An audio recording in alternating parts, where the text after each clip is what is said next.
भैंस की जहर नहीं गिर रही है, ज़्यादा टाइम हो गया है, तो उसको एक सॉल्यूशन बताऊंगा, वो डालकर आपको पिलाना है भैंस को, जिससे जल्दी जहर गिरेगी। आपको घी तथा गुड़ को गर्म करके मिक्स कर लेना है तथा उसके अंदर एक यूट्राट्रोन नामक एक दवाई आती है, वो मिलाकर भैंस को पिलाना है, जिससे जहर जल्दी गिरेगी तथा भैंस के यूटेरस की सफाई हो जाएगी, जो काफ़ी फ़ायदेमंद रहती है। भैंस जब ब्याह रही होती है, यानी कि भैंस की जब डिलीवरी हो रही होती है, तो कुछ बातों का ध्यान रखना बहुत आवश्यक होता है, वरना हमें बड़ा नुकसान हो सकता है और भारी हानि उठानी पड़ सकती है। नमस्कार पशुपालक साथियों, मैं प्रेम सिंह चारण राजस्थान के चित्तौड़गढ़ जिले से आप देख रहे हैं फार्मर द जर्नलिस्ट।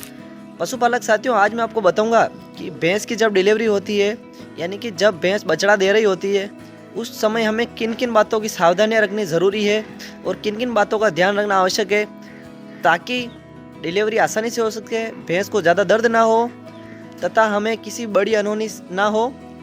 तो वीडियो को लास्ट तक ज़रूर देखें।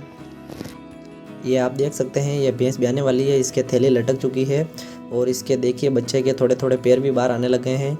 अब बहुत जल्दी बछड़ा बाहर आने वाला है, तो इस समय हमें सावधानी रखनी है। भैंस के पास चले जाए, भैंस के बैठने का इंतज़ार करें। भैंस समझदार होती है, वो खुद बैठ जाएगी। जैसे ही भैंस नीचे बैठ जाए, ये देखिए बच्चा बाहर आने लग गया है। तो अब बच्चा जब बाहर आएगा तब भैंस झटपटाएगी, क्योंकि इसका दर्द होगा, तो हमें भैंस की मदद करनी होगी। मदद करने के लिए बछड़े को हमें बाहर खींचना होगा, क्योंकि भैंस इतना जोर नहीं कर पाएगी, तो हमें अपने हाथों से बछड़े को बाहर खींचना होगा। बाहर खींचते समय भी हमें कुछ सावधानियां बरतनी होगी। बछड़े का गर्दन नहीं पकड़े, गर्दन पकड़ने से बछड़े की गर्दन में नुकसान हो सकता है, इसलिए दोनों पैर पकड़कर फिर खींचे और थोड़ा नीचे की तरफ धक्का देकर फिर खींचे, ताकि बछड़ा आसानी से बाहर आ सके और भैंस को ज़्यादा दर्द न हो। इन बातों का विशेष ध्यान रखें। ये देख सकते हैं आप, ये डिलीवरी हो रही है भैंस की और ये बहुत जल्दी बछड़ा बाहर आने वाला है। देख सकते हैं आप, ये आसानी से बछड़े को हमेशा नीचे की तरफ धक्का देकर फिर खींचे और दोनों पैर पकड़कर खींचे, गर्दन ना खींचे। और जब भी बच्चा जैसे बाहर आने लगे तो उसकी गर्दन को हाथ से पकड़ लेवे, ताकि क्या हो कि उसकी गर्दन सीधी नीचे नहीं गिरे, तो उसको नुकसान नहीं होगा गर्दन को। और धीरे से बछड़े को नीचे गिराए, एकदम जोर से नहीं पटके, ठीक है। बछड़ा जैसे हो जाएगा, भैंस इसको चाटना स्टार्ट कर देगी। इसके ऊपर जो झिल्ली होगी उसको भैंस चाट लेगी। और हमें उस समय एक बात का ध्यान रखना होगा कि बछड़े के मुंह के अंदर एक झिल्ली होती है, उस झिल्ली को हमें हटाना होगा। उस झिल्ली को हटाने के लिए हमें अपनी दोनों उंगलियां बछड़े के मुंह के अंदर डालनी होगी और मुंह के अंदर डालकर झिल्ली को हटा लेवे, जिससे बछड़े के अंदर वाली झिल्ली निकल जाएगी, उसको साइड में फेंक देवे। और उसके बाद में ध्यान रखें कि भैंस चाटती रहेगी, भैंस को चाटने देवे, उसको परेशान ना करे।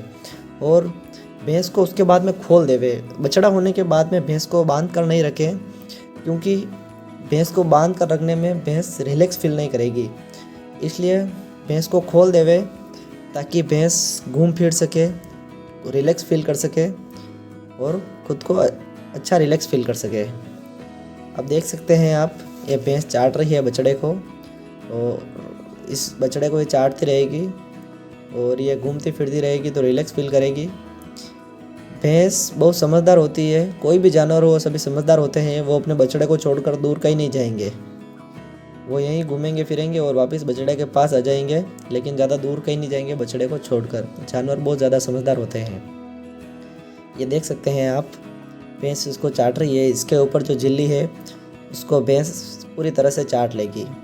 भैंस जैसे ही ब्याह जाए उसके बाद उसको सूखा चारा ज़रूर डालें। सूखा चारा डालने से क्या होगा कि जो इसकी जहर होती है, जिसको प्लेसेंटा कहते हैं, वो जल्दी गिरती है और प्लेसेंटा नहीं गिरने की दिक्कत नहीं आएगी, इसलिए तुरंत सूखा चारा डालें। उसके बाद में आप 1 घंटे बाद, यानी कि जब भैंस ब्याह जाए उसके 1 घंटे बाद बछड़े को खींच, यानी कि जो भैंस का प्रारंभिक दूध होता है उसको खींच कहते हैं, वो ज़रूर पिलाएं, क्योंकि ये बहुत ज़्यादा लाभदायक होता है। इसमें प्रोटीन ज़्यादा होता है तथा विरेचक गुण होते हैं, इसलिए बछड़े को खींच ज़रूर पिलाए। स्टार्टिंग में बछड़े को खींच पीना नहीं आता है, तो अपने हाथ से बछड़े का मुंह पकड़कर खींच पिलाए। अब बात आती है कि जहर ना गिरना। अगर भैंस की जहर नहीं गिर रही है, ज़्यादा टाइम हो गया है, तो उसको एक सॉल्यूशन बताऊंगा, वो डालकर आपको पिलाना है भैंस को, जिससे जल्दी जहर गिरेगी। आपको घी तथा गुड़ को गर्म करके मिक्स कर लेना है तथा उसके अंदर एक यूट्राट्रोन नामक एक दवाई आती है, वो मिलाकर भैंस को पिलाना है, जिससे जहर जल्दी गिरेगी तथा भैंस के यूटेरस की सफाई हो जाएगी, जो काफ़ी फ़ायदेमंद रहती है। पशुपालक साथियों, अगर आपको जानकारी अच्छी लगी हो तो वीडियो को लाइक करें, चैनल को सब्सक्राइब करें तथा बेल आइकन को ऑन कर दें, ताकि आपको खेती से तथा पशुपालन से संबंधित ऐसी महत्वपूर्ण जानकारी समय समय पर प्राप्त होती रहे।